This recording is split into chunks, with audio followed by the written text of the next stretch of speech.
Hey guys, Zomb Phox here, and today we are doing the coolest interview we've done so far. I am joined with Graham Gwaltney, better known by most of you as UFL Update. Welcome to the channel, Graham. What's going on? How you doing today? I'm doing pretty good. I hope you're doing pretty good Love to hear yourself. it. Doing good. So, we always start off with the same first question, and that is what got you into spring football? Yeah, so it's kind of a funny story. I was watching I live in Birmingham, and so I was watching the first USFL game on TV with my family, and went to go follow like an Instagram account like covering it or whatever because I'd been getting into following these different ones for college football or NFL or whatever. And so I'd known like a little bit of graphic design at the time, and there weren't that many accounts. So I was like, "Oh, I'll make my own for the USFL, see what happens." I watched the league for maybe 5 weeks. I enjoyed it. I didn't go to any of the games the first year. This is before I could even drive and stuff. And so I made the account and then I just kind of forgot about it. Well, lo and behold, comes like maybe December, November of the next year, USFL season two is coming. I'm getting excited and I'm following stuff for it. I check on the account and it has like, I'd posted for maybe the first few weeks of the season. It had Mhm. like 400, 500 followers because my name was USFL Update and USFL's handle on Instagram was the USFL. So people would look up for the official account and then they'd accidentally follow mine. And so I was like, well, this is kind of neat. I'll see if I can take it and run with it. So I'm in a class for sports marketing. And so instead of like I did the assignments, but instead of doing most of them, I would repurpose them into UFL assignments or USFL assignments. And I'd make graphics and different things with that. Um, and so I would say season two is where I really got into it and started to really focus on the league and enjoy it and get to know some of the players. Um, Went to games that year, had a lot of fun. It was a cool experience and really fell in love with the community around spring football and all the people like working alongside it besides just the game itself. But since I've been born, I've always been a huge football fan. I don't know if you can tell about all the Auburn stuff, but that's where I'm going to college, and I've been to a lot of their home games. Um, Biggest fun fact is I was at the Kick Six. That was my first Iron Bowl. And then I was at the DeMar Hamlin game, is the only NFL game I've been to, and I was at the Prayer and Jordan Hare. So You were it's at a that game, the Birmingham pretty, or the DeMar Hamlin pretty, game? I Wow. know it's a pretty stacked roster. Now, I will say that one was a bit of a letdown because we didn't get to see the whole thing, but it is still a cool part of football history, Mhm. especially since everything turned out good. So speaking about you with the spring football community, I know you've had the chance to meet Moose before. So how was it? Yes. So I've gotten to meet him multiple times. I wouldn't say we're on like a first name basis yet, but he knows who I am and I've introduced myself a few different times. The first time I met him, I was getting food in like the press room at a Birmingham Stallions game, and I didn't have like full credentials, so I just had like access to the food and like one booth. And I just completely lucked out to where I walked into the hallway and he came out of like I think the TV commentator's booth at the same time just bumped into him. And so that was the first time meeting. I introduced myself to him, showed him my account, and we got a selfie. Super genuine guy. But then the few times afterwards, it's been cool just getting to talk to him because he really cares about the players and about the fans. And it's not, I think sometimes with like big executives or whatever, you're afraid of that whole like, oh, they care about the brand, but like when they see people like meet people like us who are devoted just to this community, it's like blow him off. Like, no, he was so, enthusiastic about everything that I'd been doing, and that like people like us do for the USFL at that time. But he's a great guy, super, super genuine, and I'd love to get to talk to him. Man, I hope maybe one day I can get to meet Moose, You but got it. Come on. maybe one day. Now, for those of you who don't know, Graham recently started a YouTube channel, and on that channel, he has interviewed two spring football legends so far in JoJo Tillery and Luis Perez. So, how did you end up starting that? Yeah, so I'd been looking to like do a YouTube channel or something for a while, um, but I didn't really know how to launch it because if I just started making like videos out of nowhere, it wouldn't have the same like credibility maybe. But I figured if I could line up some interviews or whatever, then that might get the ball rolling good. So I don't know if I'll do other videos or not yet. We'll see. Maybe some podcast based stuff.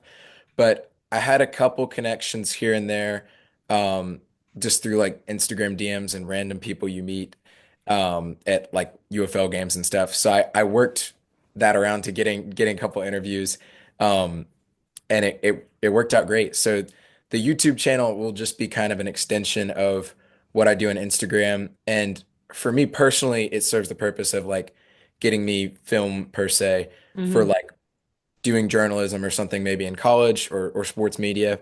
And then for UFL fans, it's like a perfect place for them to get more like in-depth stuff because I can only go so surface level on the Instagram side of things because it with the algorithm and everything, you can only do so much in one post. Yeah, and I mean, getting the chance to interview the King of Spring himself, I man, that's know. pretty damn It cool. was it was so cool. Yeah, it was awesome. Now, with those being some pretty cool experiences, what would you say has so far been your best or coolest experience with spring football? Ooh. Uh, I mean, gosh, the Zoom interviews were really cool. That's been awesome. I would say personally, it was probably like the first, probably one of the first USFL games I was like credentialed for, because it was like all of a sudden I was like, oh, this is really real. Like I could actually, do something with this, and being up close to all the players is just like it's such a cool feeling because you're like next to these guys who are like look like superheroes up close and stuff. So I would say, yeah, getting my first game, like having a press pass and all that stuff for the USFL, and just getting to like go down on the field and see all the action up close was like, this is much more real than like watching on TV and stuff. So I would say that's probably the coolest. Have you done any press for the UFL yet? Like, have you been a press for any of their games yet, or just Yeah, USFL? I did last season as a member of the UFL. I was just like press conference and press box for them. I'll probably be back on the field this year, I think, because I got a camera and I've been practicing with that.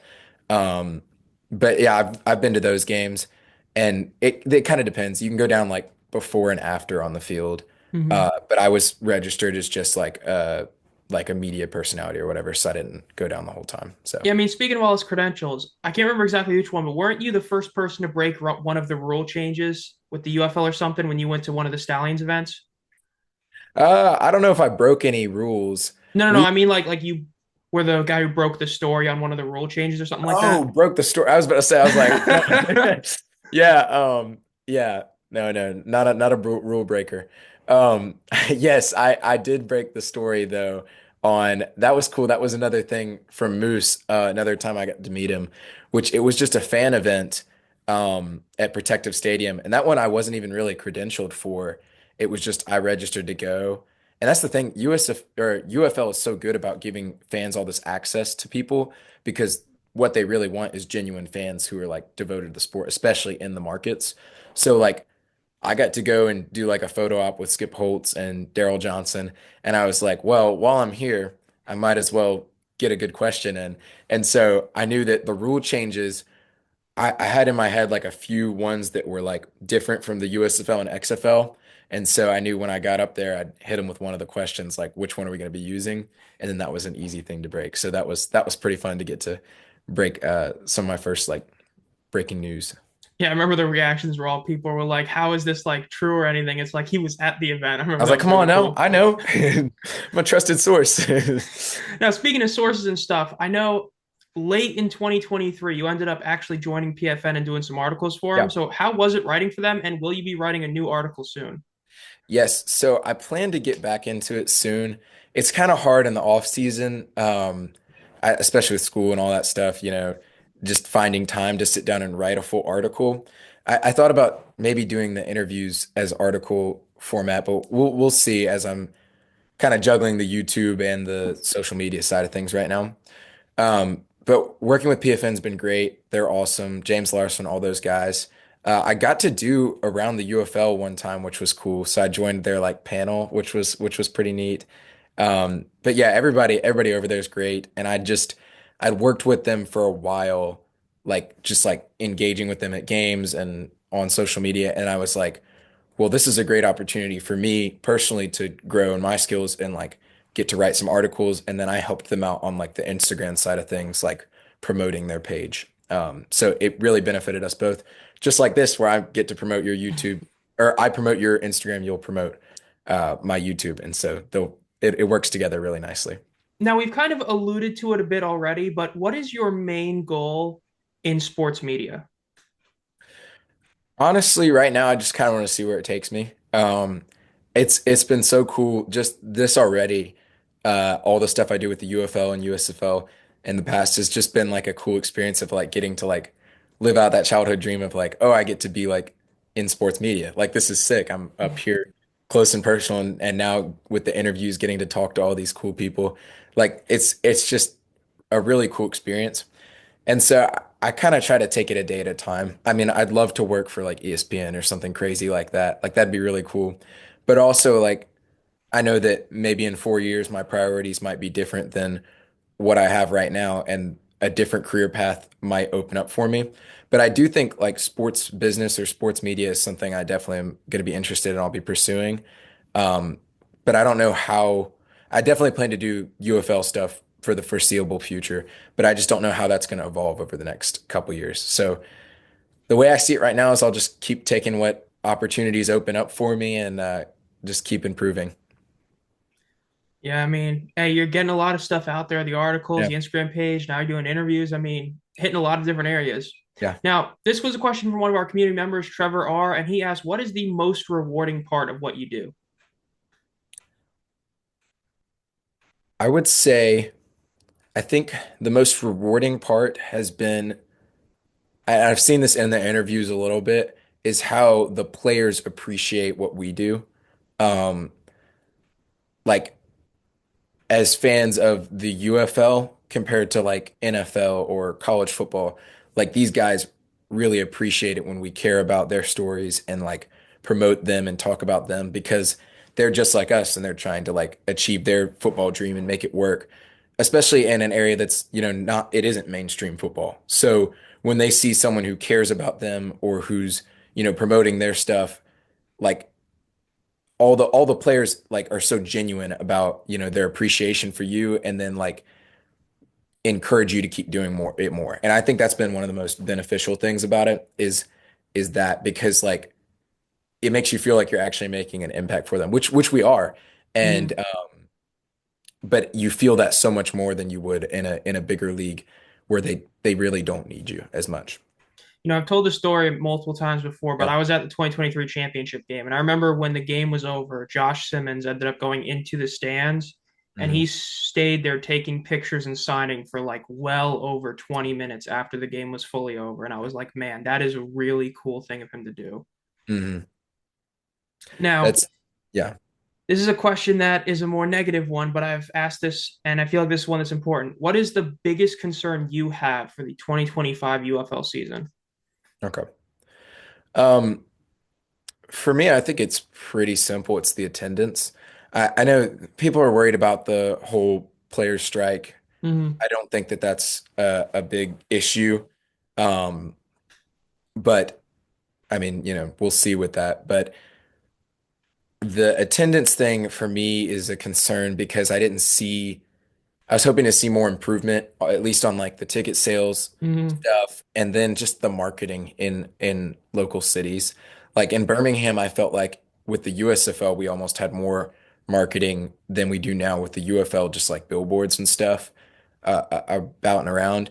And so I felt like last year, even there was more buzz because it was like, oh, it's a merger, and like, so I was willing to be gracious in like evaluating how they're getting into these home markets and stuff like that.